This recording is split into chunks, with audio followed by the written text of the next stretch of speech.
Hi, everyone. Thanks for being here. My name is Abigail Madden. I am the Associate Program Officer for the Chicago Artistic Vitality Program here in Chicago.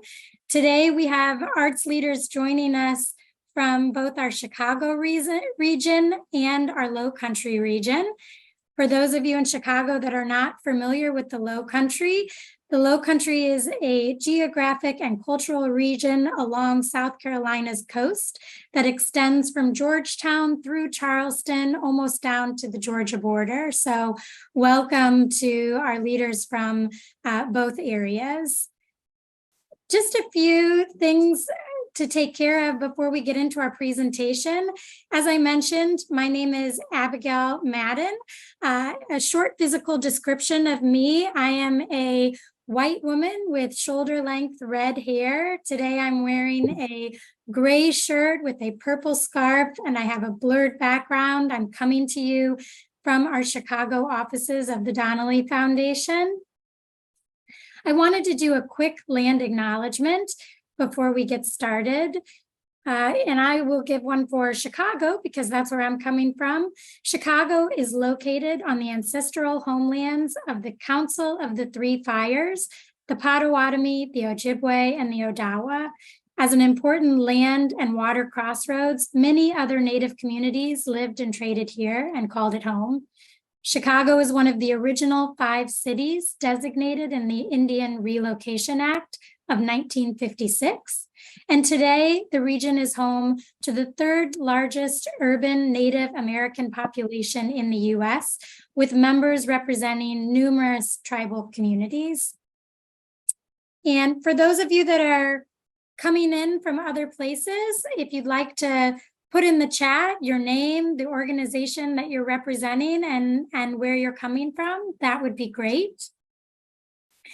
In addition to Christina Gunther, who is our presenter today and who I will introduce in a minute, I also just want to give a shout out and a thank you to our accessibility consultants and service providers today. We have 2 interpreters from Sign Nexus with us today. Andrea and Mike will be interpreting. We also have Bonnie from Sign Nexus providing captions. In addition to the captions that you can enable, we also have a stream text link that we can provide. I'm just going to drop it in the chat right here for those of you that would like to access the stream text link. There is the link that you can go to. And with that, I am going to go ahead and introduce Christina, who's going to take us onto our presentation. And Christina will be also introducing our guest speaker, who's going to be speaking a little bit today as well. So Christina Gunther is coming to us from her organization, Cultural Access Collaborative. Christina brings Chicago together around the intersection of disability and the arts, and that was her main aim as she started Cultural Access Collaborative in 2013. She has over 15 years of experience in cultural accessibility from a variety of cultural organizations, including the Metropolitan Museum and Lincoln Center. And she currently serves as Assistant Director of Disability Services at Adler University and is the founder and president of Cultural Access Collaborative. Thanks to her brother, who has Down syndrome, cultural accessibility became her passion as she visited museums and attended plays together with her brother Travis. Christina now speaks internationally about cultural accessibility, especially about the importance of establishing a local access knowledge network in one's own community. And with that, I'm going to turn it over to Christina, who's going to tell us about accessibility for audiences who are deaf and hard of hearing. So welcome to all of you and welcome to Christina. Hey, everybody. It's so great to be back. Thank you so much to the Donnelly Foundation for inviting me. to return to share more with you all. So like Abby mentioned, it's always awkward to hear your bio read, but thank you for doing such a good job, Abby. I am here as an accessibility consultant, which is one of the hats I wear. Like all of you, I wear lots of different hats. Nonprofit, you know, that's what it's all about. So I also, like she mentioned, am the founder and president of the Cultural Access Collaborative. And I have on the screen my email address, which is cgunther, Gunther, at culturalaccesscollab.org.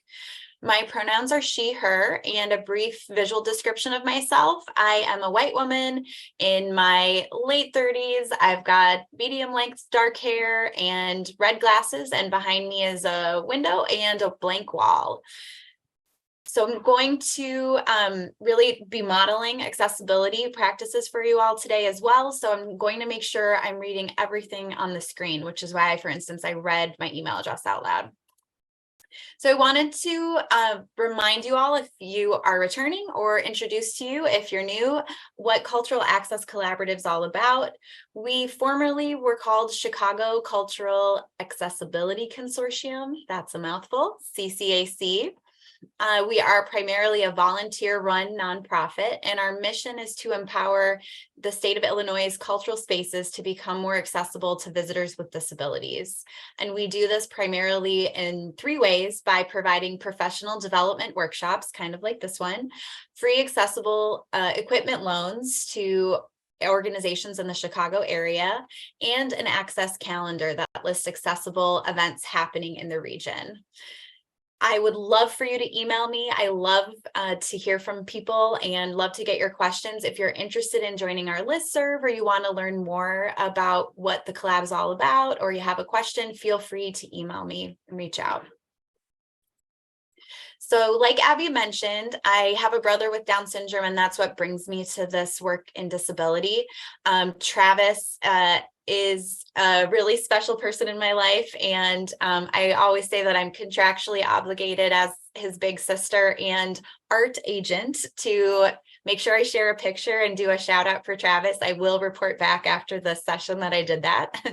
But today I'm sharing a photo of Travis that's from the Art Institute of Chicago, and he's obsessed with Andy Warhol. So Andy Warhol, there's a self-portrait in the background, and then Travis is mimicking the pose of Andy Warhol with his chin kind of raised up and a very serious expression on his face.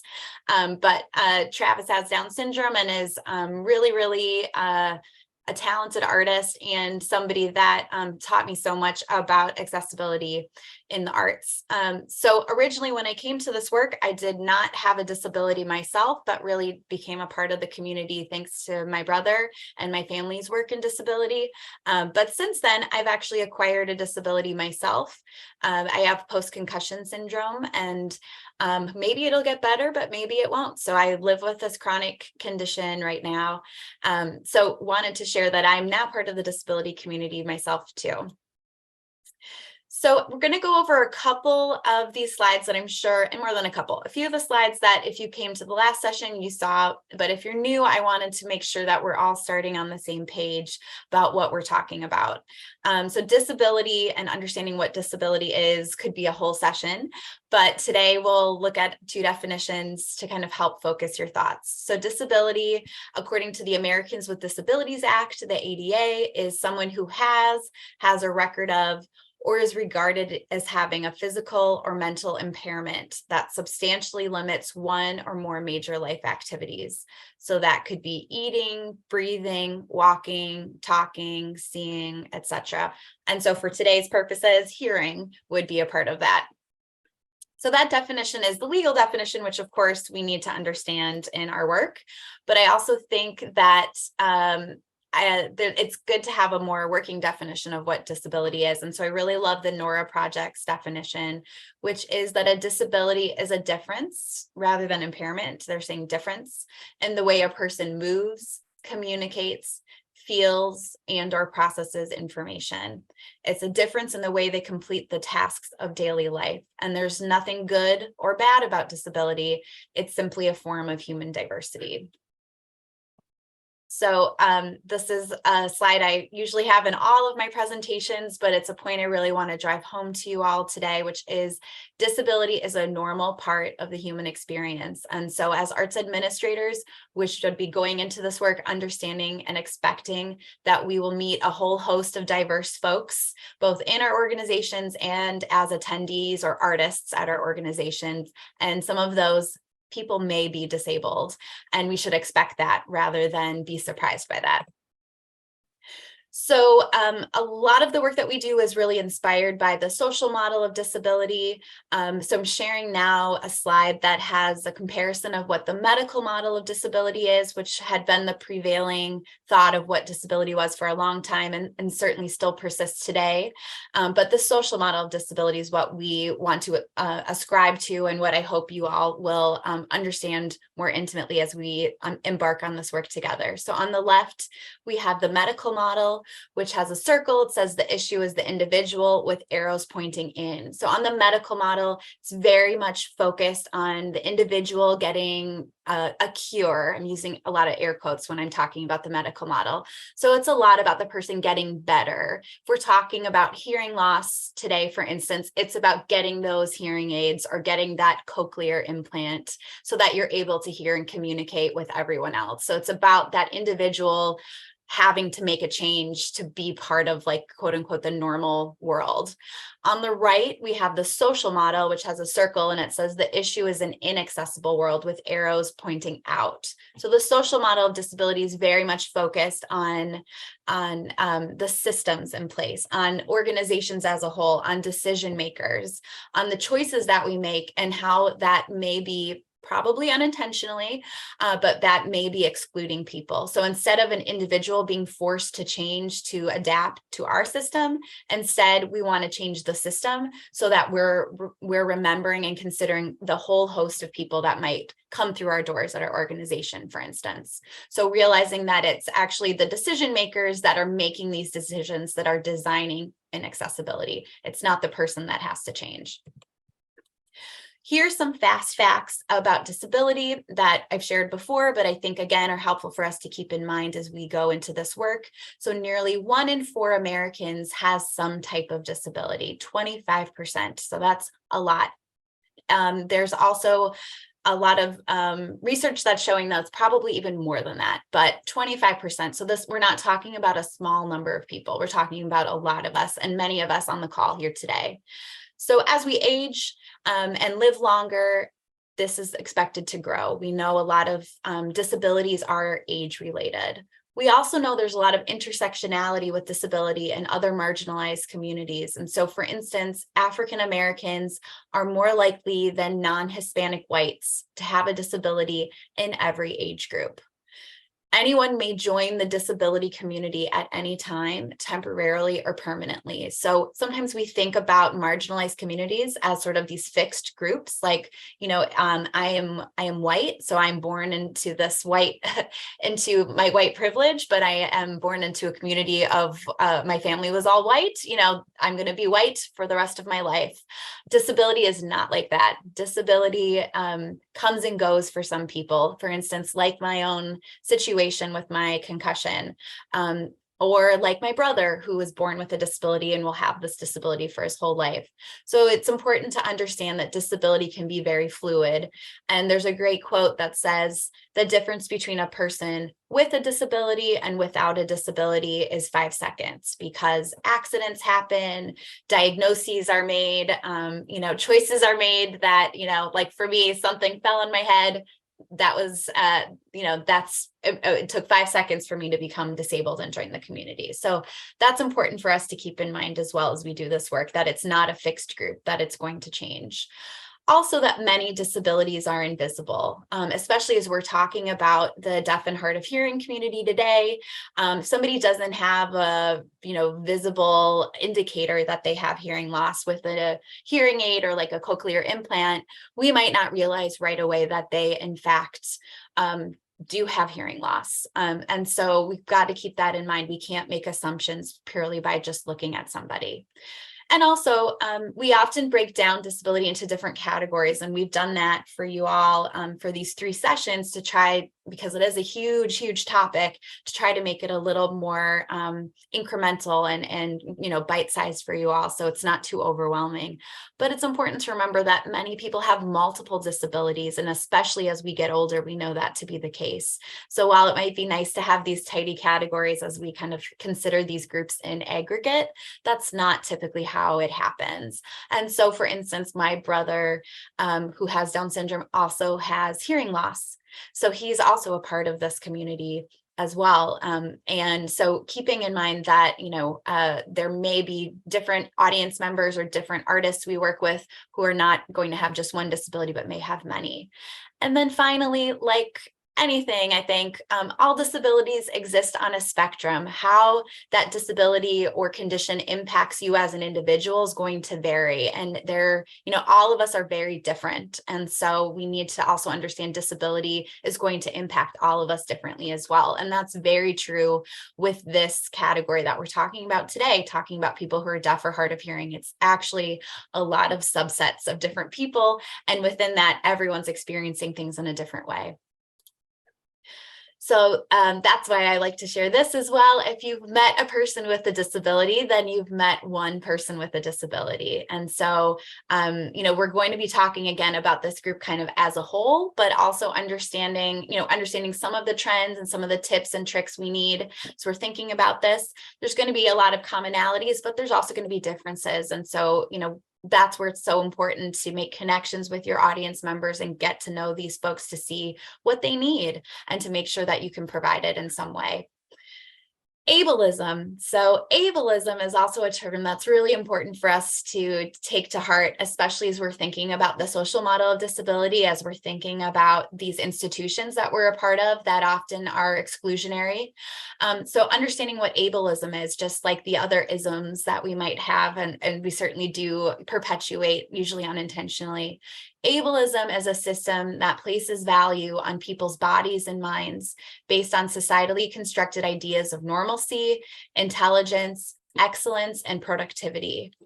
That is a quote from Talila Lewis and Dustin Gibson, who are part of the Harriet Tubman Collective. So I encourage you, as you go back to your institutions, to think about what values or ideas about what you think is normal. When we're thinking about, a lot of times we talk about like the typical visitor, which can be kind of a dangerous game to play. What attitudes about what's normal do you unconsciously perpetuate at your institutions? So bring that back, ask your colleagues, be thinking about kind of what we expect for someone to come through the door. Typically, we're expecting the person to come through that door to be able to hear what we're saying. That's and often that will not be the case, as we'll talk about in a minute. Remembering as well that we're talking primarily today about audience members, but that all of us and perhaps some of us on the call today are going to have disabilities. Likely, we know 1 in 4, so probably chances are good. Like there's at least several of us here today who have a disability, but even thinking about hearing loss and people who are deaf or hard of hearing, probably some of us on the call today also are impacted by that. So remembering that those of us who work in organizations who may be disabled, we're likely to encounter disabled people at every event we plan, at every performance we put on, every tour we give. Again, so just because someone hasn't identified or we haven't noticed that someone has a disability, we should never assume that everybody who's there is totally without a disability. That's dangerous and statistically very unlikely. So now let's talk specifically about what we're all here to talk about today, which is accessibility for audiences who are deaf or hard of hearing. And to get us started, we're really lucky today to have Lindsay Drexler here. Lindsay is an awesome person. I want her to introduce herself because I think it's interesting to hear how people actually, what they want to be known for. So Lindsay, would you mind introducing yourself to the group? Yeah, hi, everybody. So great to be here. Thank you for having me. My name is Lindsay, and my pronouns are she, hers. I'm wearing a white button-up shirt and a navy cardigan, and I have gold earrings that look like mangoes. I live in Chicago, and I actually lived in Charleston, South Carolina for a few months. So nice to see some of you low country folks here. As Christina mentioned, I am deaf. Some things to know about me are I love dogs. I'm a huge dog person. I have 2 small dogs named Mickey and Penny, and you may see them running around in the background at some point if I'm lucky. I love horror movies, and so I'm so pumped about October coming up because it's an excuse to watch scary movies every day. I'm also an introvert, so I love doing crosswords and jigsaw puzzles and that kind of thing.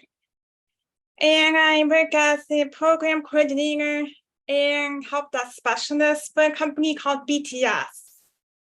It's not the Korean pop band BTS. It's a different BTS, not as exciting. And my husband, Matt Bivens, and I have a side business called Caption Point, which where we have provided captions for small dinners specifically. And we kind of focus more on education, helping people get set up to figure out how to do it themselves. So that's been fun. That's been a huge learning experience for me. Thanks, Lindsay. I loved your intro, and I was thinking of you when it became fall, that I know it's horror movie season, so you must be very excited. And you know that I am terrified. So we have a lot in common, but not that. So I wonder, Lindsay, if you could share a little bit more with us, as much as you feel comfortable, about your disability, and especially thinking about, since everyone here works in a theater, museum, or cultural space, thinking about how being deaf impacts you when you visit. Yeah, of course, no problem. So I'm deaf. I've been deaf my whole life. I got a cochlear implant about 10 years ago, which has been a very interesting and positive experience for me. One thing that surprises a lot of people is that I'm not fluent in ASL. And know some ASL, and I love watching the interpreters here. I took classes in college, so I'm able to communicate a little bit. But I actually grew up using a different system called Cute Speech, which is not very common. So typically when I make accessibility requests, I request some closed captioning. And it's really great because I like to look at people's faces as much as possible because I love seeing people's facial expressions. So captions are great for when I miss something. I go, oh, what was that? Oh, got it. How does it impact me when I go to cultural spaces? Well, one thing is like overhead announcements. Do you call them overhead announcements? You know, like intercom announcements, I can't hear that. So I potentially miss important information, you know, like closing hours and stuff like that. Videos, you know, a lot of museums or will have like videos on the wall, like telling a story. If that's captioned, that's great, you know, but it's not always captioned, so I miss out on some information there. The speakers, panels, things like that. I do rely on captions, and I appreciate them whenever they're provided. And I know that your husband is an actor, and that he really loves theater, and I know you do as well. Can you talk a little bit about, especially going to performances, and what that used to be like and what that's like now? Holy smokes, it's changed so much in the last 10 years. So before, I never went to go see theater because it was so boring. You know, there would be no captions, and I couldn't follow, and it was just not fun. So I grew up not going to theater. And then, so because, as Christina mentioned, my husband's an actor, so theater is very important to him. So he really wanted me to experience it. So it started really slowly.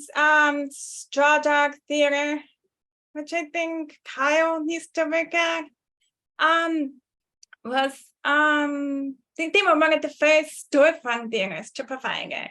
They, they had a, what do you call those, like a screen with a projection and like a wall of text.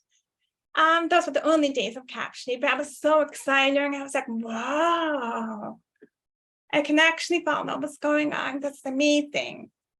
And then slowly we started to get involved more and more, and we started providing some of the captions for dinner. So like building them, and I'm help design them. Say, I like the way this looks. I think this should have this color, and I want like this sound description.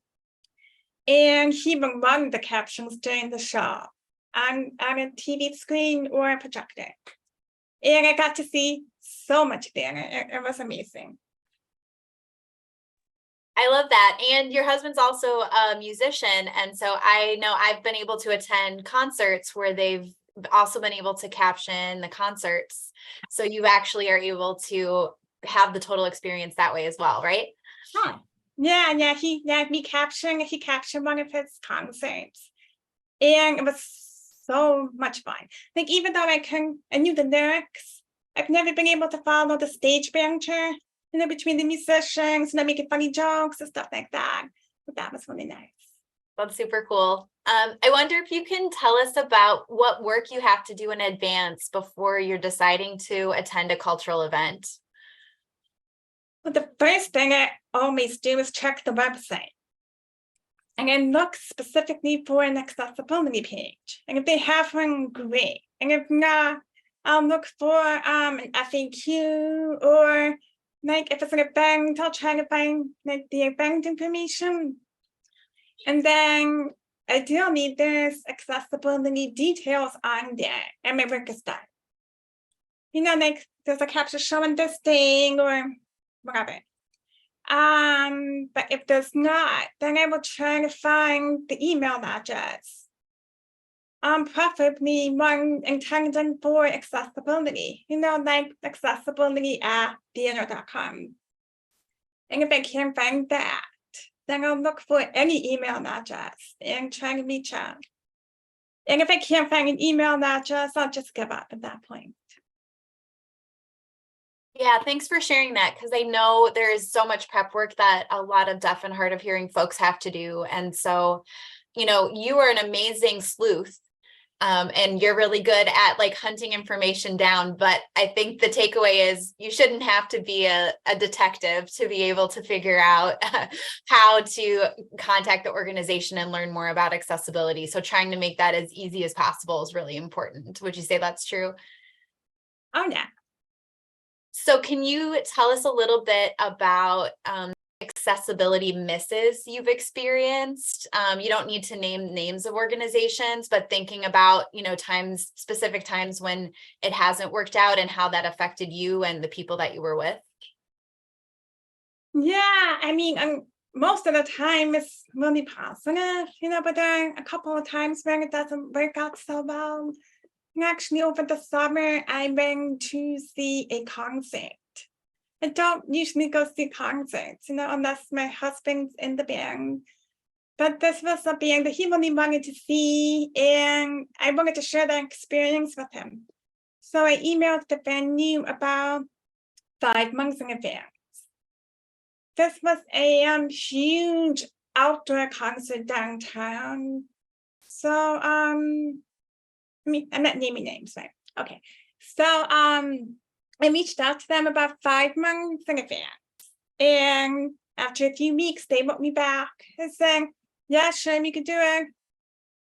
We've never done this before, so please be patient with us.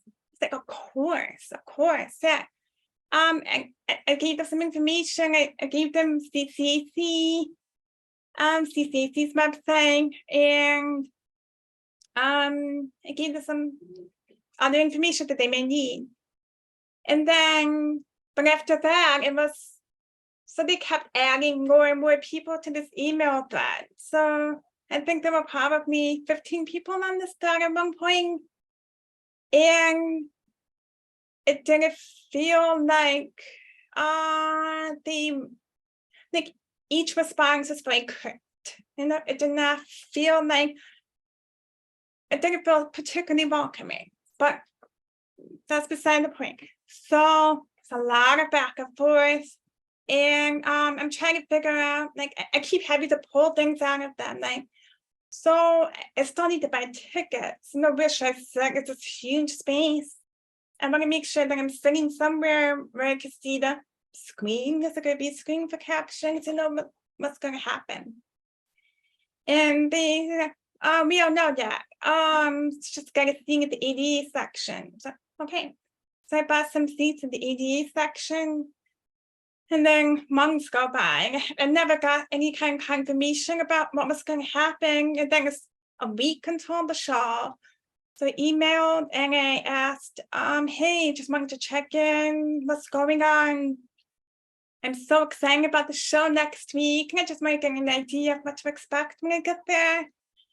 3 days later, I got a response. They added the captioner to the giant group then, and the captioner gave me a link. So I was like, okay, so this is going to be, this means I'm going to have a phone. I'm going to need to go with the website and read the captions from there. Okay, fine. Do you have Wi-Fi? Like, I just kept having to pull necessary information from them. And so they gave me it was just public Wi-Fi because it was downtown. And then I was also, I think, I don't know that I could hold up a phone for that amount of time. Is it okay if I bring a tripod through security? And it's like, okay, yeah, sure, we'll let security know, which was great. So and then I also sent the captioner the set list and all the lyrics, because I had done my research and I saw that the band had the same set list pretty much for every show. Up until this point, so I knew it was going to be a pretty solid set list, so I gave out the lyrics. So the day of the show, I have my tripod.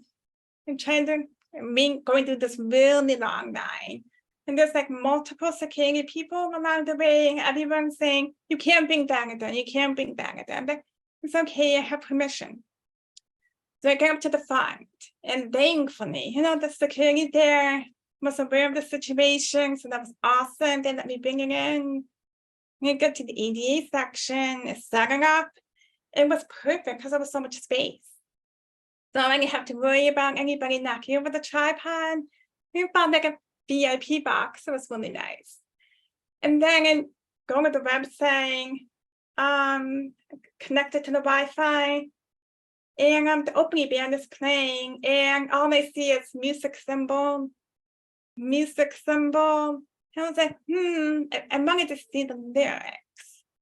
But this is just the opening band, so surely for the main act, they'll have the lyrics. But then the intermission came on, and then the opening, the main act came out, and there was nothing. It was a blank screen. I was like, oh no. So I refreshed the browser.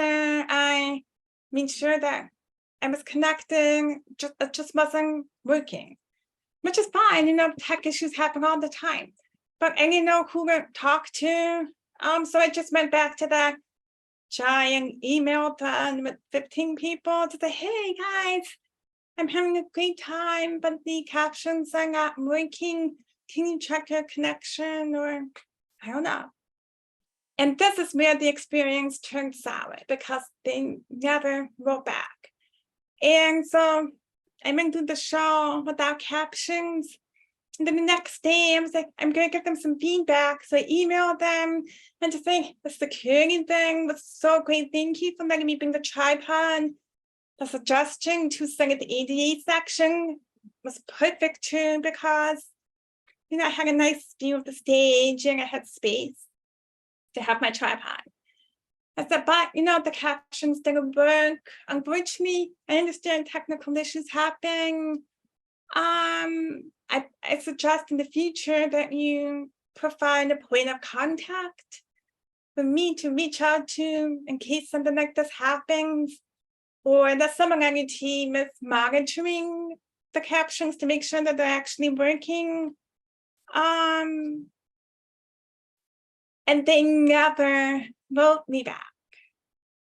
And that's the accessibility miss. Everything leading up to that is not a miss so much, but they never wrote back, which just reaffirms my belief that this was not something they cared about. Wow, thank you for sharing that. I feel like it was a miss nearly every step of the way personally, but I appreciate that, you're giving them a lot of benefit of the doubt, but you had to do a lot of work to not even be able to access the performance in the end. I mean, I feel like you deserve to get a refund personally. Yeah, I mean, Yeah. I would have been happy with just sorry. Yeah, Or like, do you want to come see another show? We could try this. right. Yeah. I think we're not always going to, like, to your point, there are snafus that happen, there are mistakes that happen, and we all can understand that, but also we need to make sure that we're having our guests feel welcomed. And it feels like every step of the way, it felt like you were an inconvenience rather than they were making you a priority. And that's really concerning. Thank you for sharing that. I'm sorry that happened. And I'm assuming, just because I know your husband as well, but I mean, how did that make him feel? He was so mad. But and actually we made the best of it. We pivoted because I already had the set list on Apple Music. And when you play a set list on Apple Music, it won't play the lyrics automatically. So I need to turn the volume off. And he would just like, is this the song? And he would just push play at the beginning of the song. And then, so it worked out. Yeah, I mean, and Matt is so creative. I can see him pivoting really well, and you too, to figure that out. But he shouldn't have had to do that, and you shouldn't have had to do that either. I wonder if you could tell us about an example of when you've had an accessibility win. And you mentioned there's been a lot of positive experiences that you've had. Could you kind of walk us through what that was like in contrast to this really negative one? And you can name names if you want here. Okay, good. I've had too many to count, really. There's been so many theaters who have been amazing about, accommodating any captioning requests and all that. But there was one event in particular that stands out, and this was not me requesting it. I was working as an intern for the Chicago Humanities Festival, which is an organization in Chicago that has multiple small cultural events. And while I was working there as an intern, one of the events was a screening of the movie Candyman in an old school theater downtown. But the panel afterwards to talk about like the cultural and the social impacts of the movie. I was like, oh, because I love horror movies. So I was so excited about it. And the Chicago Humanities Festival, CHF, they're very focused on accessibility. So they caption everything. But the tricky thing about this particular event was because the movie was made in 1992, and they were using the actual film reel. It wasn't captioned. So we had to figure out what to do. So it was really fun because so I watched the movie and and typed down all the captions from the movie. And then the projectionist added a second projector to project the captions on top of the movie. And then me and the captions during the show. So, I mean, it was so cool. But to the average person there, it probably just looked like a regular movie with subtitles. But if they knew about all the thought and creativity that went into making that happen, I think they would have been very surprised. So that was it was great. It was so inspiring to see a group of people caring and taking the time and effort. I mean, just finding a second projector probably took, he probably had to go picking up somewhere and make sure I had the right amount of lumens to actually overlay on the screen. So, I mean, it was a lot of thinking that went into that. So that was exciting. That's super exciting. I remember when that happened and how excited you were. You know, I couldn't go because I would have been too scared. But I really love what you shared here. I mean, you were a part of the back end, so you know the work that went into it. But I think from an audience member point of view, that level of care, right? And the fact that it's integrated into the movie. So you don't need to be on your phone ping-ponging, for instance, and the fact that they just planned to caption it, that they didn't wait for someone to ask for it. They were being proactive, right? And coming up with some solutions. It didn't mean that, you know, you're not going to have the event. Of course, you're going to have the event, but creativity and thought and time have to go into it. So I appreciate you sharing that. I wonder if the final question would be, we don't have a lot of time, but would love to hear kind of your top 3 tips for what to share with the folks here today. They're all part of smaller organizations, right? So, you know, that means tiny budgets and everyone juggling lots and lots of jobs.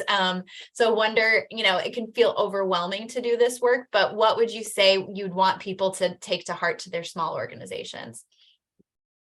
Number one, I would say make sure whoever is in charge of the accessibility for your organization is passionate about it, because you have to be. You have to want to make things happen. 2, don't be afraid to make mistakes, because you will make mistakes, and it's okay to make mistakes. That's how we all learn. And me and all the other deaf people I know are super understanding and flexible, and we want to work together, you know, so don't be afraid to make mistakes. 2, and then communicate. Like, try to stay a couple steps ahead. You know, like, think, what's a good place for this person to sit so that they can see the captions without being obstructed? Yeah, just communicate. And if I'm not sure, you could just ask, hey, I'm new at this. I have no idea what I'm doing. Here's a picture of my theater space. What do you think would be a good area in order for you to see the captions? Was that 3? No, okay. I could keep going. Yeah. I know you could. That's why I limited it to 3, because there's lots, I know. And I think within that communication piece is something that you mentioned when you mentioned the miss, which is that you also, when you're communicating, want to make sure you're communicating that this isn't a burden, even if this is something you haven't done before, and this is something you're learning about and you're curious about, that it isn't, you mentioned the word curt, I think, and how the other organization was in dealing with you, and in kind of adding all these people to the CC of the email. And so we want to also be conveying, we want you to come, we want to make this work. These are, how can we help you? And instead of saying, like, do we have to do this? And like, we've never done this before, so the end. So I think that's really important as well. Lindsay, we're so lucky that you came today. Thank you so much for taking the time. Thank you. It was a pleasure. And happy Halloween. All right.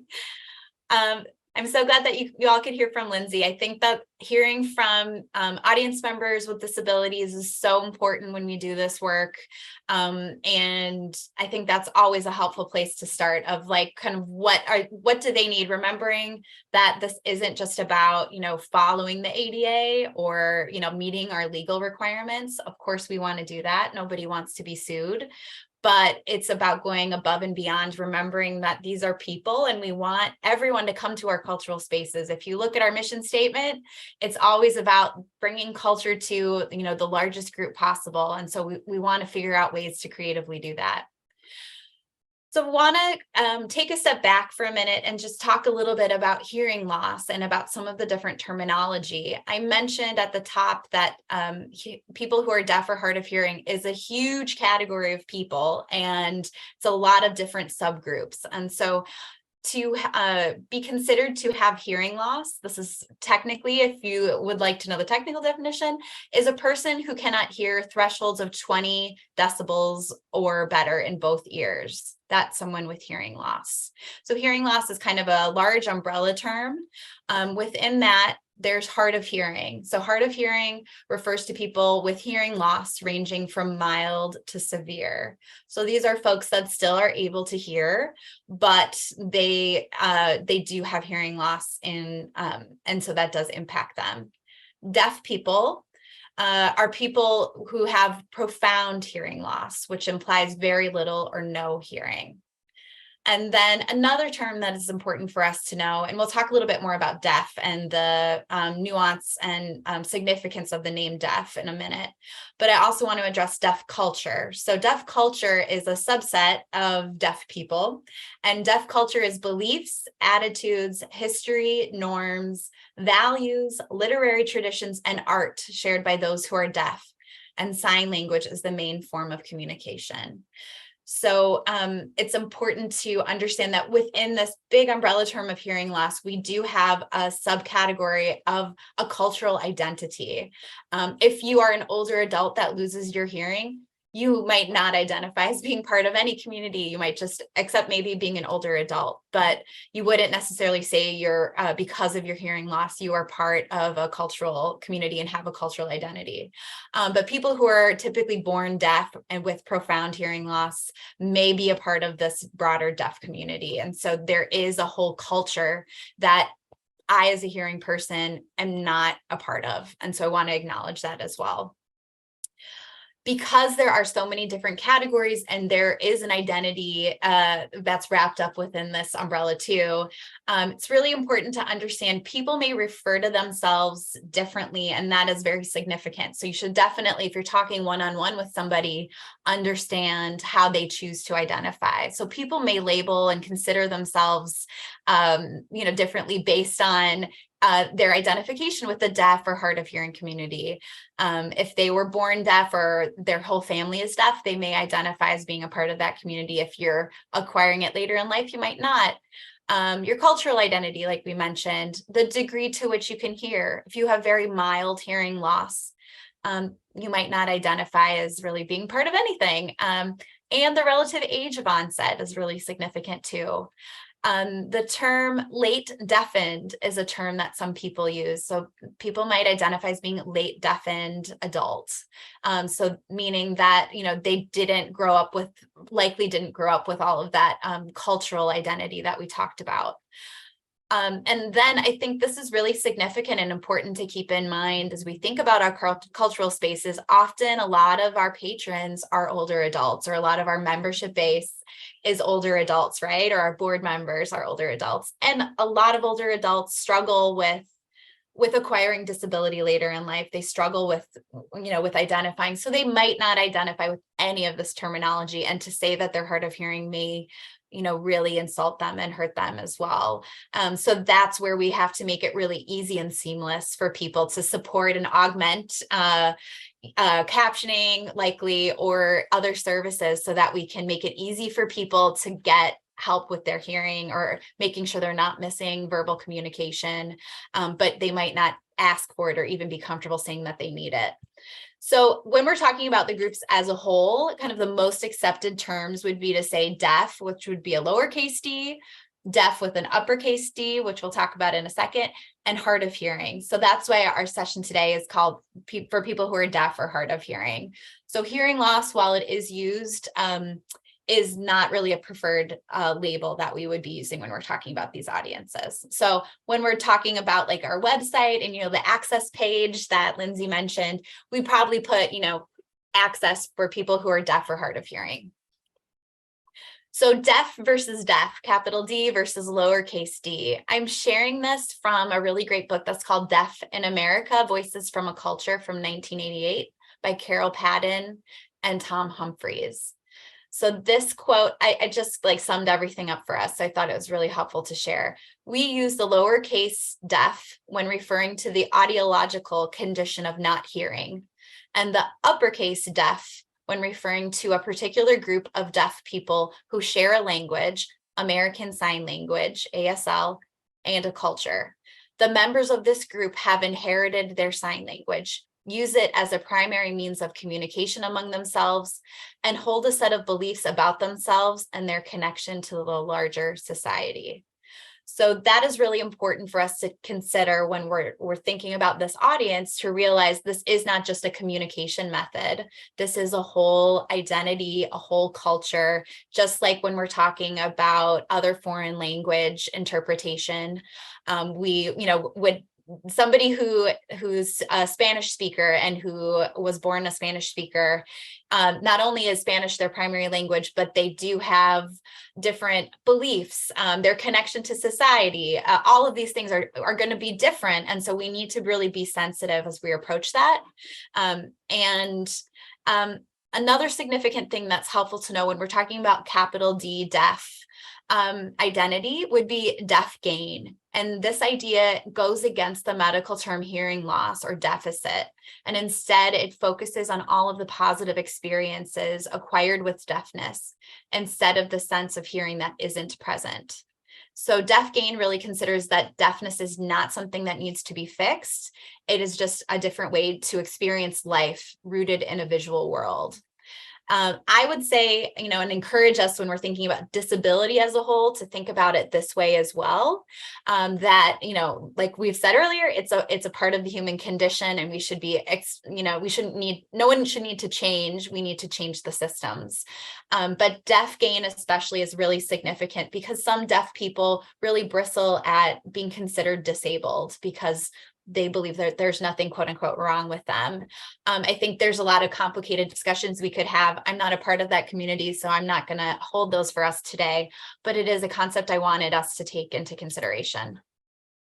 Lindsay mentioned this, but I just wanted to mention hearing aids and cochlear implants. So people with hearing loss of any kind may not use any aids, but they may. And if they do, they may have hearing aids.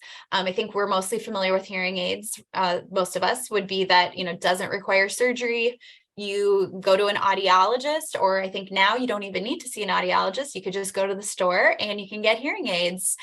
So that's definitely for people with less severe, less profound hearing loss and people that have a fair amount of speech understanding. Cochlear implants, which is what Lindsay mentioned she had, that requires surgery. It's a really complicated adjustment. And this is going to be for people with really severe, profound hearing loss and people who have poor speech understanding. So here's some fast facts about hearing loss.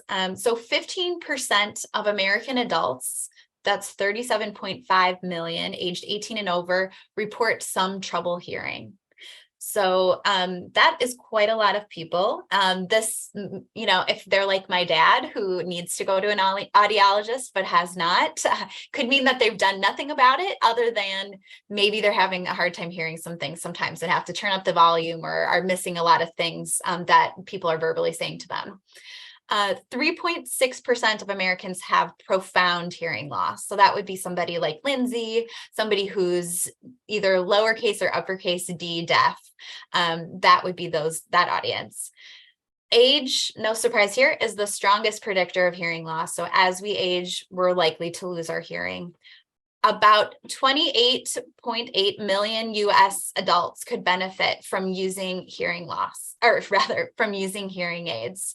So even if they don't have hearing aids, they may benefit from them. So I think this is significant, right? We want to make sure that whatever we're doing is taking into account, people might not actually be able to hear what we're putting on. So why don't we make this easy for people? And I think anecdotally, I think I knew this, but this was helpful to know. Men are almost twice as likely as women to have hearing loss, among adults aged 20 to 69. So let's talk more about guests with hearing loss in cultural spaces.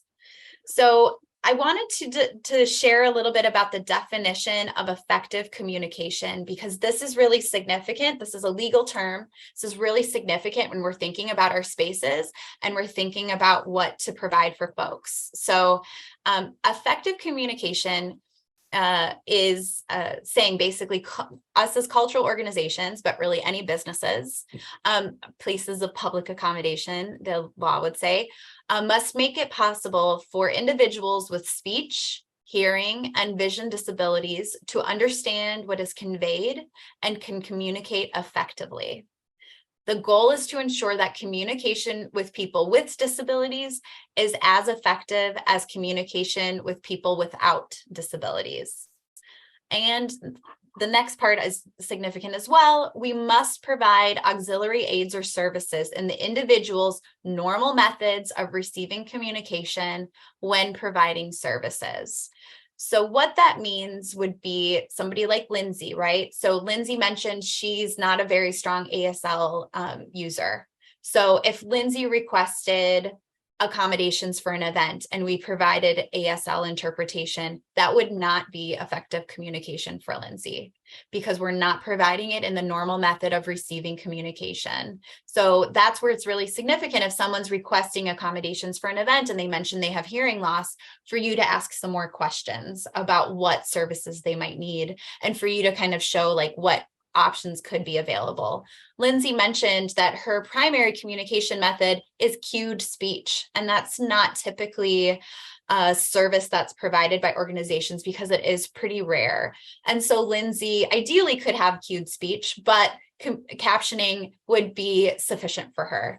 So we want to make sure that we're having that conversation to see what we can provide. The other thing I want to mention, I think I put this in slides, but it's really important to also keep in mind that however we're providing this effective communication, presumably this is going to cost something to our organization, and we need to make sure we're not passing that cost on to the individual. So I wouldn't say to Lindsay, well, we're providing captioning for you, but you're going to have to pay for it. That would be illegal, and not to mention really poor customer service. So I want to talk now about assistive listening devices. So assistive listening devices are one way that we can, I meant to put this in a different order, but assistive listening devices, or ALDs, are a way that we can help people that would have more of that mild hearing loss. So this would be for people who are more likely hard of hearing. They can hear some things, but they need some help. So ALDs amplify the sound being picked up by a microphone and lessen ambient noise. There's actually a volume control, so people can adjust the volume so they'll be able to hear the speaker so much better. So again, this is for people who are hard of hearing but have some hearing. The symbol that I'm sharing on the upper right is the universal symbol for assistive listening devices. It's a picture of an ear with kind of a line through it. So that's the symbol for ALD. So when you see that symbol, folks that know what they're looking for, they see that symbol, they would know that assistive listening devices are provided. Certainly, we need better communication than just the symbol, but that's one universal way to communicate with people about it. The ADA requires ALDs are available for events when microphones are used. I bolded this because this is relatively recent. This was in 2010 that the ADA was amended, and this was included. It had adjusted and been even broader. So I am guessing that many of you use microphones for different events. I'm guessing that many of you, if you're like other organizations I've been a part of in the past, probably don't have assistive listening devices. If you do, well done. But if you're using microphones, then you need to be providing assistive listening devices for audience members. And the ADA has a lot of guidelines. There's a lot of guidance, and I have some resources at the end of this, and you all will get these slides after this today that you can look up more information about how many you should have. There are very specific guidelines about that. The assistive listening devices are super cool because you can either, like somebody like my dad, for instance, who does have some hearing loss, but doesn't have a hearing aid, he could still use an assistive listening device. You just put a headset, and I'll go back to this picture now. There's a woman right now that I'm sharing who's wearing a headset, and then it is connected to a receiver. So it's a small receiver you can clip on your belt, or sometimes you wear around your neck with a lanyard. So that makes it really, really easy for people with any type of hearing loss to be able to hear what's being shared. It also works with a T-coil switch. So a T-coil could be a setting you have on your hearing aid or a setting you have on your cochlear implant that you basically switch to setting. It stands for telecoil or telephone coil. So you switch to that setting, and then you don't need to have the headset because the sound is directly amplified in your hearing aids or in your implants. So that is super cool.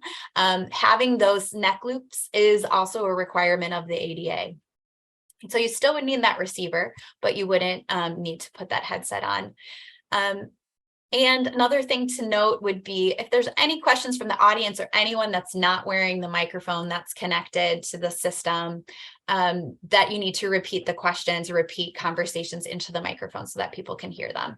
The cost for this varies. The FM transmitter in 12 devices costs about $3,000. We at the collab, we have FM assistive listening devices that you can borrow for events. You can also look into pooling your resources with other organizations, and you could share share equipment that way for your different events.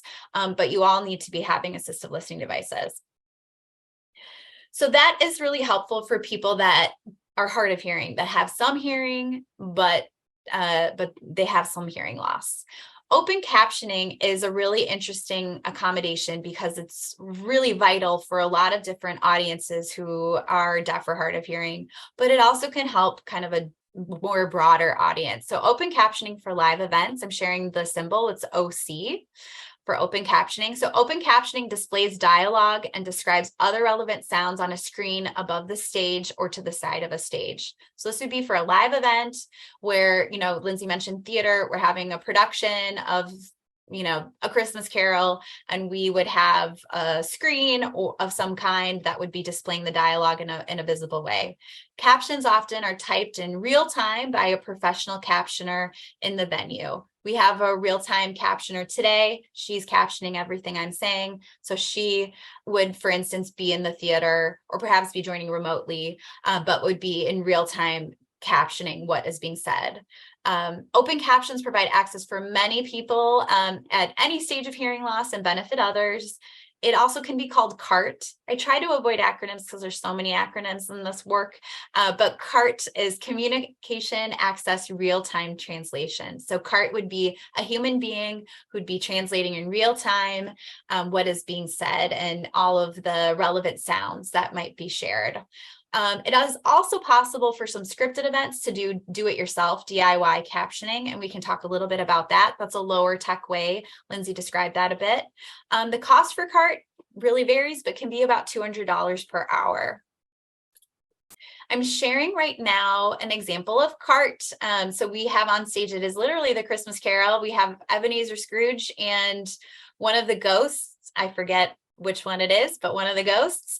And we see an LED screen below that says narrator 1. As the words were spoken, they passed through a wall. So this is an example of how you can incorporate captions into a live performance. And it really is a really amazing experience for lots of different people, but especially for folks like Lindsay. So we do have CART here listed here. Something that I wanted to share was that captions are not just like subtitles. It's not just sharing the dialogue of what's being shared. It's also sharing all auditory information. So that's any significant noises like a gunshot, like the door slams. It's also about music, and not just like Lindsay mentioned the symbol that for music. It would be like, lively Latin music plays, sharing that and hopefully sharing the lyrics as well. So basically providing all of the auditory info in text so that deaf folks would be able to participate. So like we mentioned, this really benefits people who are hard of hearing or deaf, but it really is helpful for so many other groups. And English language learners, I know a few of them who've said captions have been a game changer for them. Neurodivergent people, captions can be so helpful for folks with autism or folks with ADHD. It can really help with focus and with attention. And then it can help those people that are choosing not to identify as like needing it, but it can be really helpful for them too. So that's where I love open captioning, because it's just there, and you're likely taking advantage of it and you're not even aware of it. You don't need to ask for it or identify yourself. And I think it's also important as we understand that Generation Z, that, as we head into kind of this new world of Gen Zers taking over, that they prefer to consume all media with captions or to help understand thick accents or know what's going on. So captioning is becoming a really important part for lots and lots of people, not just people who literally need it because they cannot understand it. So I would really encourage you to be incorporating captions wherever you can, because that's going to hit the largest number of people, really get the bang for your buck. So open captions versus closed captions, sometimes we hear them used interchangeably. It's important to understand the difference. So open captions, or OC, the symbol here, or CC, which would be closed captions. Closed captions are visible to fewer people, usually on a device like a television or like YouTube, and they can be turned on or off. So when you're watching TV, that's closed captions because you're choosing to turn on the captions, and you could choose to turn them off. Open captions are just visible to everyone. Often in a big room, no matter their seating preference, they cannot be turned off. I would think, most museums and exhibition type of setting, we'd want to have open captioning and just have that available. For something like a video that we're posting online, closed captions would be totally sufficient. I'm sharing right now an image that I think many of us are used to seeing, but it's an image of a TV show that's on the CW. I don't know what it is, but it is with captioning, and it's with closed captioning, and it's saying, "I'm sorry, say again." So I wanted to just cover a little bit about what DIY or do-it-yourself captioning was that Lindsay mentioned a little bit. So this is the low-tech and cheaper alternative to CART. It's really only going to work for scripted performances. It's not going to work for that banter Lindsay mentioned. It's not going to work for like improv situations. But where we know exactly what's going to be said, it's going to be followed to the letter, and we don't have a lot of funds, which I'm guessing is many of us on this call, this can be an alternative. It still is an incredible amount of work and does require a lot of thought and precision. So it's not something that you just assign to an intern. It'd need to be something that you really need to understand and take ownership over. But basically, the low-tech way and simple way to explain it would be basically putting the script into thousands of slides on, let's say, PowerPoint, and then in real time advancing the slides. Lindsay mentioned Caption Point. That's a company that she and her husband started. They're working on trying to develop easier ways that isn't just using like Microsoft PowerPoint to do it, to try to make it a little easier to do it. So if you're interested in learning more, definitely check out Caption Point and the work that they're up to.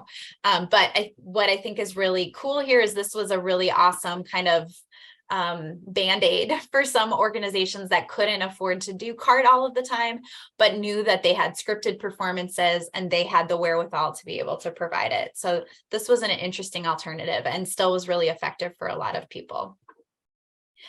When we're thinking about virtual events, so that's a lot of the live components of being in person for a big event. For virtual meetings and for using Zoom and Google Meets and all of the ways we've been online lately, there are a lot more options for captioning, which is really great. ASR, automatic speech recognition captions, like those are the automatic captions that you can see in Zoom, rev.com, Google Meets. Those are a really awesome resource. It can be really helpful to have, definitely make sure you enable it so that it is available for all the meetings that you're providing.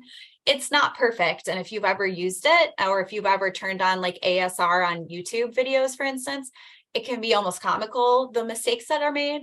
A lot of the technical vocabulary, the jargon, acronyms, proper nouns, like my name, that's kind of a funny spelling. It's an ENA instead of INA. That would constantly be wrong on an ASR because they don't know the difference. So that there's going to be lots of accuracy issues with that. Speaker changes, they're not going to be able to identify like homonyms. They're not going to be able to understand. And then it also, ASR can be kind of racist and because it doesn't understand people with accents. It doesn't understand people with speech-related disabilities. It has a lot of issues, but it can be a helpful alternative if, for a meeting where there's no one with significant hearing loss, but you want to be able to turn it on. It could be for some English language learners, super helpful, or for people, like I mentioned, with ADHD or autistic people, could be really helpful to have available. But it's not perfect. Ideally, we'd be providing CART, live captioning that would be done in real time by a human. That's never going to be perfect, but it's going to be more accurate, and it's almost always preferable. So if somebody has profound hearing loss, we would definitely want to be providing CART for our virtual programs or events. We would not want to be just relying on ASR. My advice to you for online situations would be make sure captioning is enabled for all of your Zoom events or for whatever you're doing. Just the ASR would be fine. Make sure that that's available for everything. And then because that really benefits a larger range of audience members. And then for your larger events, when you're going to have a huge event, definitely plan on having CART captioning available for that, because that likely there's going to be more people that are going to need it. And I do have an asterisk here, which is if somebody specifically requests ASR or requests rather to have captioning because they have hearing loss, then you definitely need to provide CART. Then the ASR option is not going to be sufficient. You could ask them, is it okay if we just use the automatic captions? And they could say yes or no, and whatever they say, you'd need to follow. Make sure that you're indicating on your events as well if it's automatic captions or live captions. So just saying something's captioned now for online things isn't enough, because we want to know, is this the ASR captions that are going to be kind of spotty, or is this going to be the CART captioner where we know that it's going to be more accurate? And then finally, this is bolded, and this is really important. If you take nothing else away from today, I hope you take this away, which is you should ensure all of your posted videos, so everything on social media, everything on your website, that is accurately captioned without exception. This is a good intern project. This is a good use of if you have a little surplus, which doesn't happen too often, but you need to be investing in making sure your videos are accurately captioned. You should not be just relying on those automatic YouTube captions, because they're going to have mistakes. At my university at Adler, ADLER at Adler, often the way that YouTube automatically captions it is Atler, ATLER. That's really significant and embarrassing if our name is incorrect. It shouldn't just be for the sake of not embarrassing yourself, certainly, but we want to make sure that this information is correct because we're putting it out there. There are really simple ways to add or correct captions on YouTube. It's a simple search. You can figure it out. I've been able to figure it out. You can figure it out too. And certainly your interns or different folks that you have on your staff will be able to figure it out. But you should not be posting anything without captions. I wanted to share this as well. This is from the pandemic. This is by the artist Joseph Grigley. And I'm sharing just a screen grab of something he calls Apologies Inventory. And it just lists a bunch of things. And it's basically, he kept track of every time during COVID when everything was online. He kept track of all of the ways that different organizations basically refused to provide access for him. So he is deaf. He requested captions for what, if there was a meeting or if there was an event he wanted to attend. And I'll share just a couple highlights of this. Joseph, our apologies, as it's a live event and we don't have closed caption capabilities. There are ways to caption live events. Unfortunately, no captions for this program, but we hope so for a future event. Then this bottom one, it is a real shame we could not figure out the technology to have the captioning stream from Zoom to YouTube on this new platform we worked on with the developers, though we tried many tests and it seems not to be working consistently. So I'm sharing this because I think, like Lindsay mentioned, I think people who are deaf or hard of hearing are willing to be understanding to a degree that, this might not be something you're used to providing. This is an expense. This might not be something you're able to do all of the time.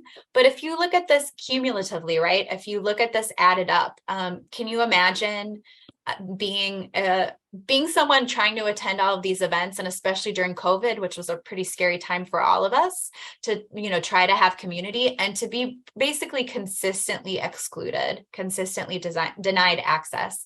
That is a real shame. And I would encourage all of us in our organizations to do better. We need to be doing better for our audiences. So we have a lot of excuses why we don't start things. But when you see this apologies inventory, I hope you see that, you're not just, one organization saying no to somebody. You're likely, part of a long list of times in their life when they've been denied access, and that's unfortunate.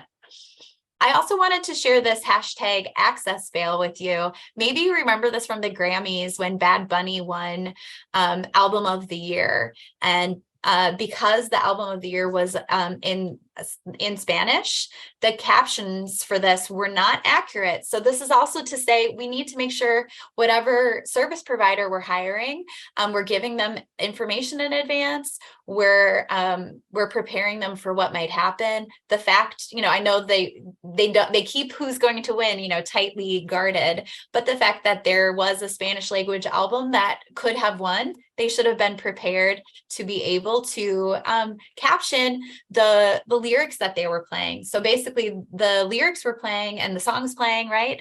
And then the captioner just says like in Spanish, or I think it even said in a foreign language is what the captions read. So this is kind of what Lindsay talked about. Like, we want to see the lyrics. We want to know what's being shared. We need that information. American Sign Language, ASL, I'm sharing this symbol here. It's with two hands. And ASL is another way that we are providing access for people who are deaf. So this is likely for folks who are capital D deaf. So ASL, again, is part of a whole deaf culture.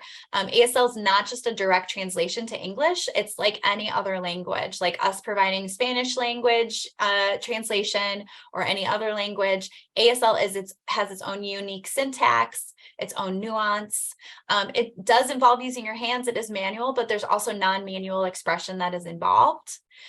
We shouldn't assume just because someone says they're deaf or someone says they're hard of hearing, what they're going to need. We need to ask more information from them. It's okay to set parameters for guests to be able to request what they need to. We need to consider the sight lines for someone to see the interpreter comfortably in their seats or on a tour.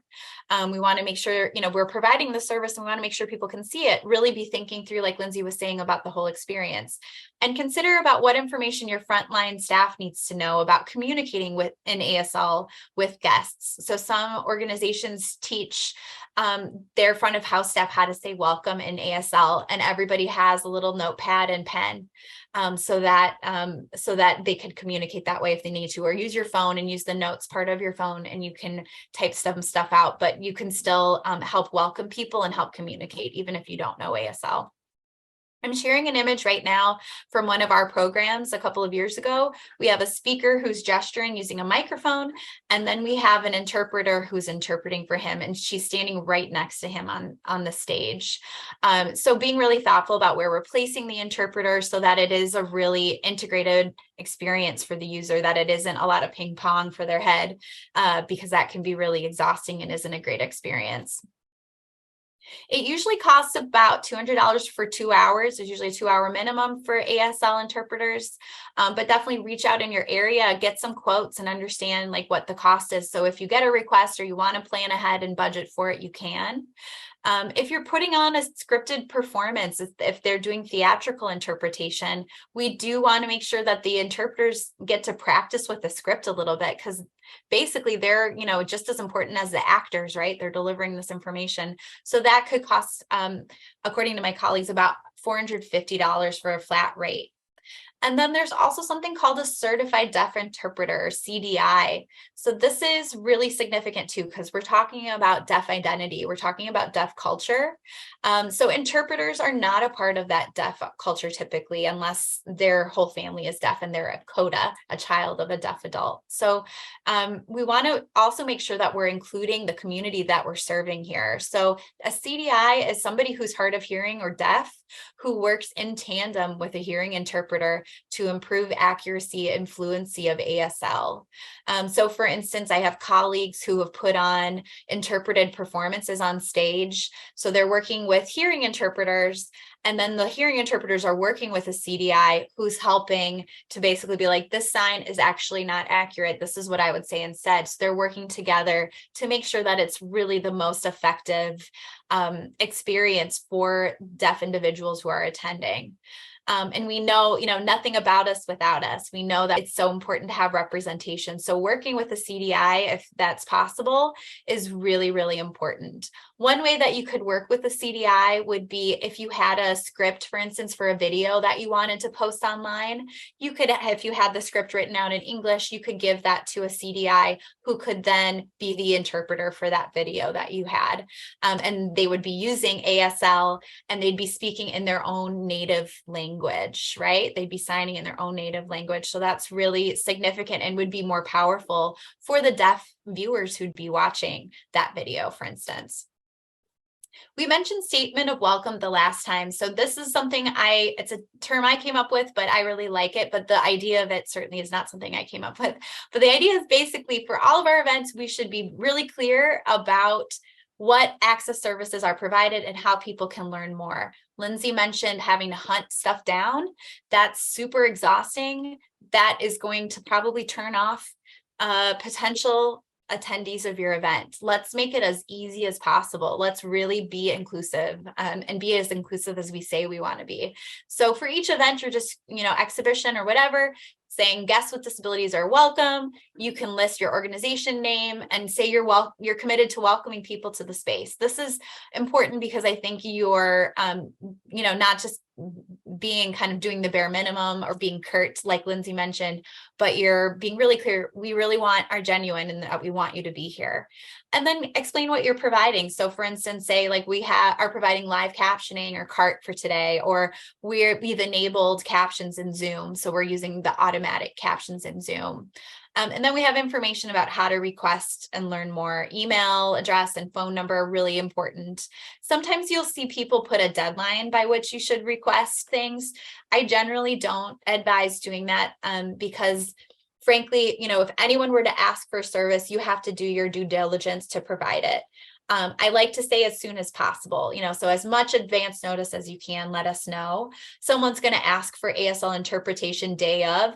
You still need to try to provide it, but it's going to be unlikely you're going to pull it off, right? But if you have, 5 weeks notice, it's very likely you're going to be able to pull it off. So I like to just put with as much advance notice as you can. Email address is really important here for this audience, especially.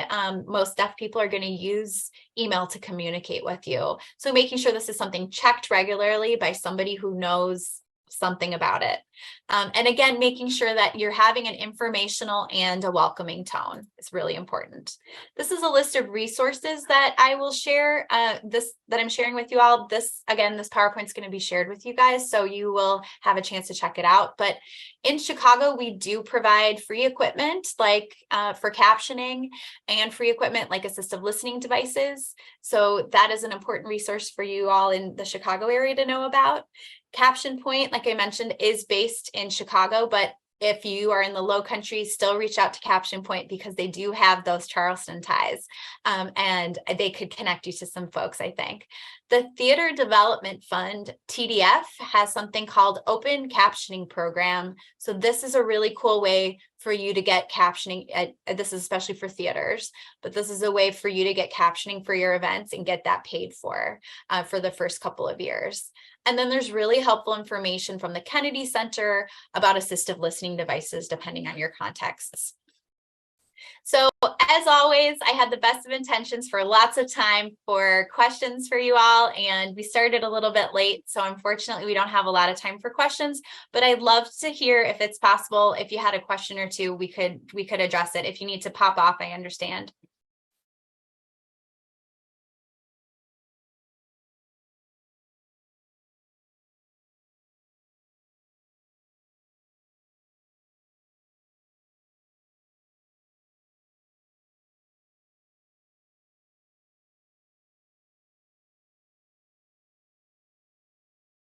Christina, I think your presentation, as always, was amazing and provided so much information. And I'm seeing that we don't have any questions right now, but as Christina said at the beginning of her presentation, she loves to get emails, as do we. So please, I would encourage you all, if you think of something after you get off this call today and decide that you need to know, please don't hesitate to reach out. Before I say thank yous and sign up, Christina, was there anything else that you wanted to share with the group? No, but thank you all so much for sticking with us. And I want to give a shout out to Lindsay again for all that she shared, because I think that is, when you hear directly from people and from their experiences, it makes it so much easier to do this work. So thanks for everything, Lindsay. Yes, I just want to echo Christina and say thank you to Lindsay for sharing your experiences. I also want to give a shout out to Lindsay's organization, Caption Point. I personally have worked with them when I was a small arts administrator. They are wonderful. So if you are in Chicago, and even if you are in the Low Country, check out their website. I provided the link. Lindsay and Matt are amazing and they do great work. So I also dropped the link for Christina's organization, Cultural Access Collaborative. They also provide a ton of great resources and are doing really good work. So please don't hesitate to reach out and check out their websites. Thank you so much to Christina for your time and your preparation. Always such a great learning experience for all of us. Thank you to Lindsay. Thank you to Sign Nexus. We have, as I mentioned, 2 interpreters today with us, Mike and Andrea, and we also had a captioner, Bonnie. So thank you for your time. And also thank you to Kyle Hammond from KBH Media. Kyle has provided our back-end technical assistance. So thank you also to our groups and our arts leaders for taking time. We recognize that we all have limited capacity, and for you to take the time to show up today and attend this training really means the world to us. And we are on this journey with you. So can't thank you enough for being here and being interested in this accessibility journey. And with that, I'm going to give you back your day. Thank you all for being here. We will be sending out information about our next training, which will focus on blind and low vision audiences. So stay tuned for that. And thanks again for all of your time.